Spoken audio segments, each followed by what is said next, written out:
ministeerri muummee Abiy Ahmed gara dirree waraanaa adeemuun kallattiin waraana dirree irratti taliiguu erga ibsanii booda humnoonni waraanaa mootummaa olaantummaa fudhachuu ibsaniiru. Magaala seena qabeetti Laalibalaa dabalatee Gishanaa fi bakkeewwan hedduu naannoo Amaaraa fi Affaaritti to'achuu mootummaan ibseera.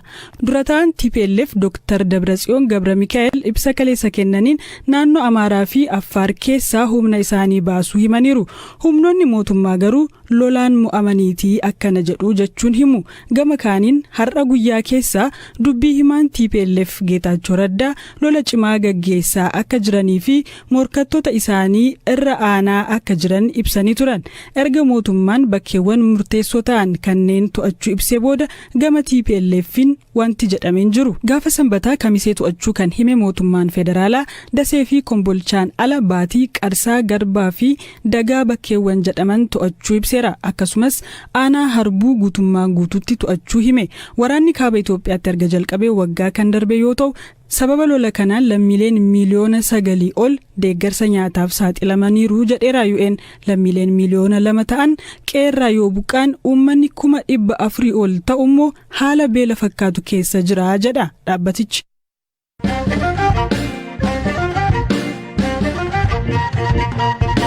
Ameerikaa fi United Kingdom dabalatee biyyoonni 6 hidha sabummaa irratti hundaa'e jedhan Itoophiyaatti deemaa jiru ilaalchisuun ibsa waloo baasan. Ibsa isaanii kana keessatti hidhaa raawwataa jiruu fi qabiinsa namootaa irratti gabaasota ba'aa jiraniin yaadda'uu eeran. Hamza Hussein.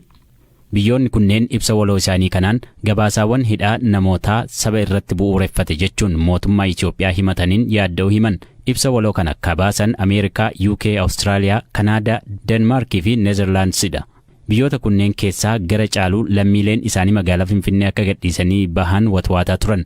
Ji'a dura finciltoonni Tigraay magaalota Dasee fi Kombolchaa to'achuu fi mootummaan labsii yeroo muddamaa baatiiwwan 6 turu labsuu hordofee hidhaan namootaa gabaafamaa tureera. Haa ta'u malee poolisiin Finfinnee fi qondaaltonni mootummaa hidhaan raawwate kunneen garee shororkeessummaa deeggaruun shakkaman malee sabummaa irratti hundaa'uun karaawwate miti jechuun deebii kennaniiru. Dhalattoonni Tigraay BBC'n magaalaa Finfinnee keessaa dubbise immoo yaaddoo akka qaban himaa turan. Dhimma kanarratti Komishiniin Mirga Namummaa Itoophiyaa akkaataa hidhaan itti raawwatamu ilaalchisee akka yaaddoo qabuu fi of eeggannoon akka qabamuu malu ibsee ture. Guyyaa kaleessaa dhalattoonni Tigraay magaalaa Finfinnee keessaa hiriira bahuun adeemsa TPLF balaaleffatan jechuun miidiyaaleen biyya keessaa gabaasaniiru. Ibsi biyyoota kanaa yeroo mootummaan finciltoota Tigraay bakkeewwan naannoo Amaaraa fi Tigraay qabatan irraa gadhiisaa jirutti dhagahame. Biyyoonni kunniin ibsa baasaniin gabaasaawwan hidhaa lammiilee Itoophiyaa sabummaa irratti hundaa'ee raawwatuun guddoo yaadda'uu himan. Dabalataan namoonni hidhaman himannaa malee taa'aniiru. Akkasumas haala hin mijanne keessa jiru jedhan. Adeemsi kunneen gara caalu mirga idil addunyaa akka sarbanii fi ammuma dhaabbachuu qabu jedheera ibsichi. To'attoonni idil addunyaa akka daawwatan waamicha taasisuun miidhaa qocollaa saalaa lola kaaba Itoophiyaa keessa adeemaa jiruun walqabatees biyyoonni kunniin yaaddoo qaban kan ibsan yoo ta'u kanneen lola keessa jiran lammiilee nagaa akkasumas hojjettoota deeggarsa namoomaa akka tiksan dhaamaniiru. Waldhibdeen kun waraanaan furmaata argatu ka jedhan biyyoonni kunniin loltoonni Eertiraa Itoophiyaa keessaa akka bahan gaafataniiru. Waraana kaaba Itoophiyaatti erga jalqabee waggaa ka darbe yoo ta'u sababa lola kanaan lammiileen miliyoona 9 ol deeggarsa nyaataaf saaxilamaniiru jedheera UN. Lolli kun dhaabbatee mariin akka furamu carraaqqii tuufeera. Biyyoonni waloon ibsa baasan kunneenis haal duree malee dhukaasni dhaabbatee mariin akka eegalu waamicha taasisaniiru. Lammiileen Itoophiyaa adeemsa siyaasaa hunda hammatee fi waliigaltee biyyaalessaa karaa siyaasaaf seeraa akka tolchan biyyoonni kun ibsa baasaniin dhaamaniiru.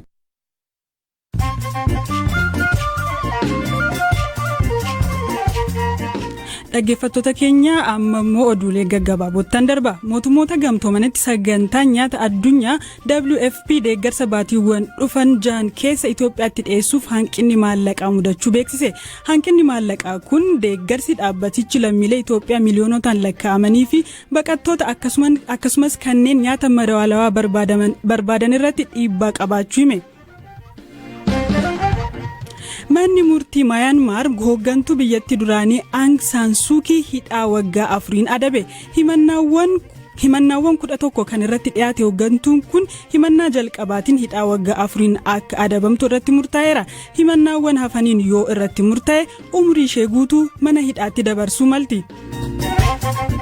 Miseensi Koongireesii Ameerikaa ayyaana dhalachuu Yesuus Kiristoosiif maatii isaanii waliin qawwee loggoomatee suuraa ka'e ka'e jennaan balaaleffannaan cimaa mudate. Baga ayyaana geessan saantaa adaraa rasaasa fidii koottuu barreeffama jedhu waliin Twitter irratti maxxanse.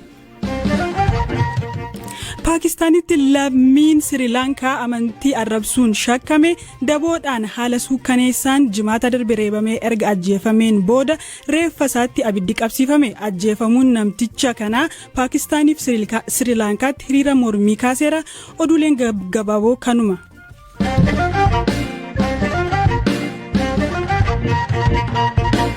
Oduu sattaanitti ronca'u ogeettiin hubannoo namtolchee artificial intelligence Dr. Timnit Gabruu jidduu gala qorannoo teekinooloojii walabaa hundeessite. Ogeettiin kun hubannoo namtolchee Timnit BBC'tti akka ibsite jidduu galli kun damee hubannoo namtolcheetiin daandii filmaataa qorannoon isaa haqaa jettee amanti.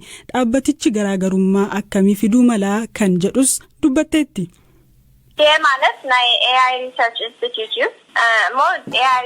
Dhaabbatichi hubannoo namtolchee irratti hojjeta. Akkuma kanaan duraa an hojjetaa ture san jechuudha. Garaagarummaan isaa dhaabbanni inni ammaa namoota ogummaa garaagaraa irraa dhufaniin hundaa'e. Qorannoon geggeeffamus dhimmoota kana dura xiyyeeffannoo hin argannee fi namoota fayyaduu danda'u ta'a. Qaamota hawaasaa moggatti baafaman rakkoo isaan mudate hubannoo namtolchee fayyadamuun kan qo'atudha. Namoota gurraacha, dubartootaa fi qaama miidhamtoonni hubannoo namtolchee irraa baay'ee hin fayyadaman. Kanaaf jiruu isaanii guyyuu rakkoo isaan mudatu salphisuudha xiyyeeffannoo dhaabbatichaa. Gama biraan rakkoon wahii yoo mudate teekinooloojii kana qeequudhaaf sodaa otoo hin qabaatiin hojjechuu barbaanna. Ogeettiin Google kutaa naamusa hubannoo namtolchee keessaa hojjetaa turte Timnit bara darbee hojiirraa ari'amuun ishee ni yaadatama. Gochaan sunis ogeessota biratti ijoo dubbii ta'ee ture.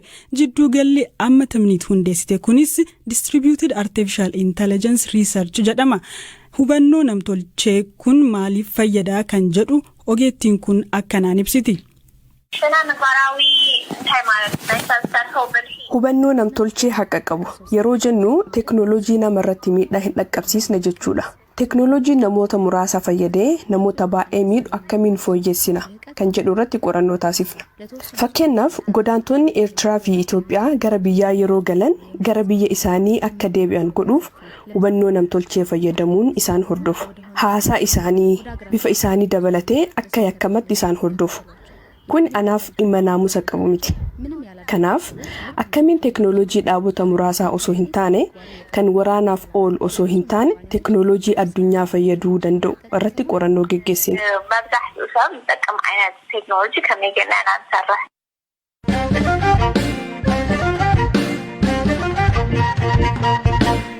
Buufanni waraanaa Ameerikaa guddaa Afrikaa Camp Lemonnier jedhamu Jibuutii keessatti argama. Loltoonni Ameerikaa dameelee waraanaa garaagaraa irraa walitti baba'an 5,000 achitti argamu.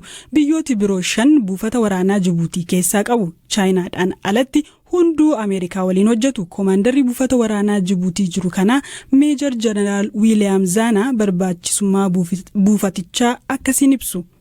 This is an important geostrategic location and again this is the operation qilleensaa fi galaanarraa karaawwannu dandeessisa. Chaayinaanis Jibuutii keessatti buufata waraanaa ka ijaartee bara 2017 yoo ta'u ardii kana keessatti buufataalee biroo banuuf karoora qabdi oduun jedhus jira.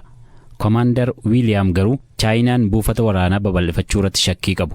I think it's a question of the Gaaffiin inni guddaan maaliif Chaayinaan babal'isuu feetee nagaaf dimookiraasii fi tasgabbii mirkaneessuu fi support rule of law, democracy. University Pretoriaatti Profeesara Kataan Christopher Isike Afrikaan gamalee calloodhaan faayidaa tarsimaawaa murteessaa ta'e qabdi jedhu. Faayidaa tarsimaawaa qabaachuun kun immoo guddachaa dhufeet biyyoota kanneen akka United States, Awurooppaa fi Chaayinaan dorgommii keessa akka galan taasise. Ani weerara Afrikaa lammeessuu jedhaan kana. Ivory Coast ambaasaaddarri duraanii Ameerikaa Philip Carter sadaffaa dhimma sochii Ameerikaan Afrikaa keessatti qabdu yeroo ibsan. We're not there for oil or minerals or anything like that. Nuti Afrikaa kan dhaqnu boba'aa yookaan albuudaaf miti. Michoota keenya Afrikaa waliin hojjechuun humna isaanii jabeessuuf malee. Chaayinaa bu'uuraalee misoomaa kanneen akka karaa fayyaa irratti investimentii gurguddaa taasisaa jirti. Liqaan hojiiwwan kanaaf Afrikaan liqeeffattu garuu deebi'ee ba'aa tahaa jira.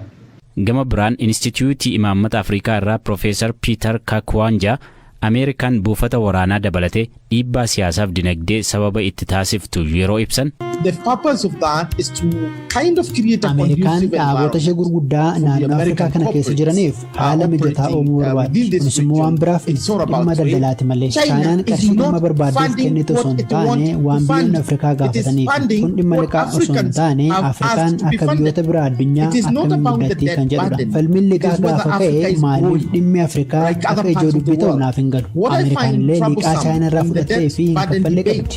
Is that it's only Africa that has a problem when it has debts. Yeroo ammaa Chaayinaan Ameerikaa irraa liqaa doolaara tiriliyoona tokko qabdi. Akkuma Chaayinaa, Raashiyaan illee Afrikaa keessatti dhiibbaa qabdu jabeessaa jirti. Waraanni biyya kanaas lola biyyoota kanneen akka Liibiyaa fi Maalii keessatti hirmaateera. Biyyoonni lixaa fi Chaayinaan dhiibbaan isaan taasisan qabeenya Afrikaa hirmaachuuf dorgomu akka jalaa hin fakkaanneef maal gochuu qabu? Ministeerri dhimma alaa Ameerikaa Anthony Blinken waan biyyi keenya uummata isheef akka addunyaatti jijjiiruu barbaadu Afrikaan alatti fiixaan bahuu hin danda'u jedhu. Profeesar Piiteris falli misooma irratti xiyyeeffachuudha jedhu. Sagantaadhumaan Oromoota Siikoo Mandoo biratti aadaa fuudhaa fi heerumaa keessatti sirnooti gabbaraa fi geega'oo jedhaman sirnoota kennaan itti kennamudha. Gabbarri karaa ittiin dargaggeessi maatii intalaarraa fuudhuu fi maallaqa yookaan qabeenya kennudha. Akka aadaa fuudhaa fi heerumaa Oromoo Siikoo Mandootti geega'oon kennaa maatiin intala misirrootaa manaa bahaniif guyyaa cidhaa sana kennanidha. Abbaa Gadaa Gumii Gadaa Godina Arsii Hajii Hasoo Guddatoo geega'oon kennaa guyyaa heerumaa akkasiin himu. Intala hambaa fi yoo kennamteetiin jedhu ayyaana qabanii guyyaa godhanii guyyaa heerumaa sanii waan isii barbaachisu geega'oo loon dachaasanii meeshaa wajjin loowwan yoo 10 kenneef abbaa yoo 5 kenneef yoo 20 kenneef loowwan lakkaa'ee kennee uffata isii kennee uffata mucaa isii fuudhuu kennee ka abbaa mucaa sanii kennee ka haadha mucaa sanii kennee uffisee akkanaan itti heerumsiisa. Amma kennaan geega'oo kun amma dadhabame xiqqoo ulfaate waliin baay'een argamu. Barri ol ka'ee gabbarri haa ol ka'u malee amma namni ifa baasee akkas gabbarullee jiru ka gabbaranillee garatoo isaatiin gabbaran malee gabbarri ol ka'aa kennan hin jiru. Isaanii akkana garaa jalaa hima fudhatan. Yoo gabbara gaarii fudhate geega'oo kenna dirqama geega'oo kenna horii geega'oo kennaaf.